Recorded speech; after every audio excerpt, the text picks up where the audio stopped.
Okay, now let's just talk about YouTube Live and what it is, why is it important, and where you can use it. This entire section will be dedicated to the YouTube Live, but it will be dedicated to the basics of YouTube Live, because live streaming itself is a completely separate industry that can be talked for quite a few hours. And here I will be covering the basics of live streaming coming from the YouTube Live. So what does YouTube Live means, and what does live streaming, what is actually live streaming, what is it good for, what is it bad for? We're gonna cover everything in this section, why you should use it and why you should not use it. In a future lectures, we're gonna be covering, of course, the practical applications, like a software, like which software you can use to go live. I'm gonna be giving you a very basic understanding how you can go live and what you need to set up in a YouTube itself in order to get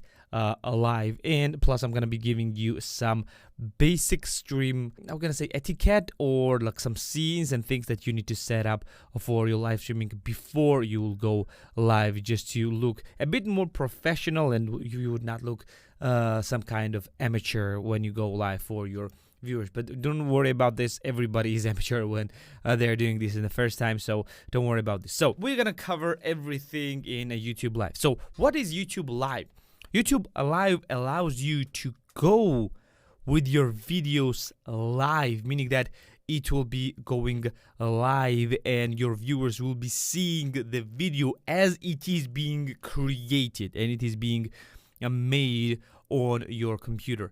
Like for example, I am creating this live. For you it is on demand, meaning that you're gonna see the only recording, but at the moment imagine watching the video as me being recording this video. This is what being live means. So notable competitors to YouTube Live are of course Twitch and Facebook Live. This at the moment are these two. There was a Mixer as well, but it is gone. So let's just go through like overview what the YouTube Live is good for. The main thing that main thing that you would want to go to live is to communicate with your viewers directly without any time delays.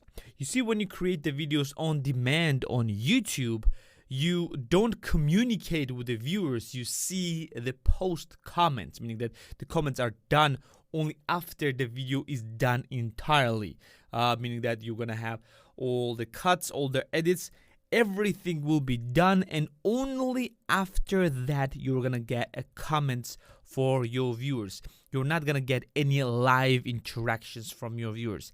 Sometimes it is good, but sometimes it is bad. If you want your feedback live as you are creating or as you're talking, the live streaming will be probably the best thing for you, because you can see everything happening from your viewer side as the video content is created, and you can change the direction of the content depending on how your viewers are reacting. Is this good for everything and everyone? No. But depending on the content that you create, some content is better done live. And let's just discuss some of the content like that. Second thing, why the YouTube Live is great is because it is great for the videos that requires interactions. Not requires, but probably will be better with interactions. The examples of this will be lectures, webinars, gaming, live stream, etc. So where interactions are the part of the content. So live streaming was actually not pioneered, but made more popular with the gaming, and you probably are familiar with that. If not, well, you know. Twitch made it a very mainstream and very big thing because interacting with the viewers as the streamer plays the games has become the part of the content itself, which gave birth to a completely separate type of content for the gaming, which is a live streaming gaming. For the lectures and webinars, it is exceptionally important and exceptionally powerful because you are getting questions and you are getting a feedback with your lectures and webinars after you are done with your lecture. For example, imagine if you had a live stream like that. If you had any questions live, you could answer the questions like that, and I would answer it as I record the lecture. It is a very, very powerful thing for you to have.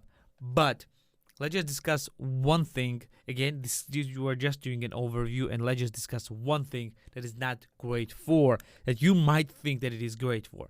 It is not great for reach. Meaning that live content does not get as much reach as on-demand videos. Meaning that not a lot of people are going to see your live content. To give you an example, like how many people are actually tuning into live content on YouTube, I'm talking now, of course, on YouTube, is that the channels with 100,000 subscribers with a few thousand to 10,000 to 100,000 views per video might get maybe few hundred viewers on the live content. Viewers, not views. Viewers, I mean like concurrent viewers. Meaning that you're going to get 0.1% to 1% of the viewers tuning into the live content. Because you are going to get live viewers, like 95% of the viewers will be from a subscriber pool. And if you don't have a subscriber pool, going live on YouTube will be pretty bad for you, because it is not going to get you new viewers, because people are not just going to discover your live stream. When the video will transform to on-demand video, meaning that when you upload the VOD or the recording of your live stream, then yes, it might get more views because it will be uploaded as a regular video. But as you are live, don't think that going live will grant you more views. Back in 2016, when I was doing the live streams, I was thinking like that because Twitch was like that and the Facebook was like that. No, is like that. I mean, not was, but YouTube is not. Discoverability, live discoverability on YouTube is simply trash. It is awful, and don't even think that you will get a lot of views, a lot of people, new people coming to your live stream. It's good for the people that are already on your channel and the people you market it to, meaning that they know that it's gonna be live on your channel. So this is just a small, like, very, very basic understanding of the live stream. Again, if you have questions and if you want to know more about this, you can ask me directly. I'm gonna be I'm willing to answer all the questions that you want. This is not a course about live streaming, because it is completely separate type of content, but because YouTube is actually providing you with this, I decided to add this section to the lecture. So in the future lectures, we're gonna be talking about live streaming software, how you can go live, what you need to do, like technical standpoint, in order to go live. And I'm going to be just giving you everything, showing you live directly what you need to go live.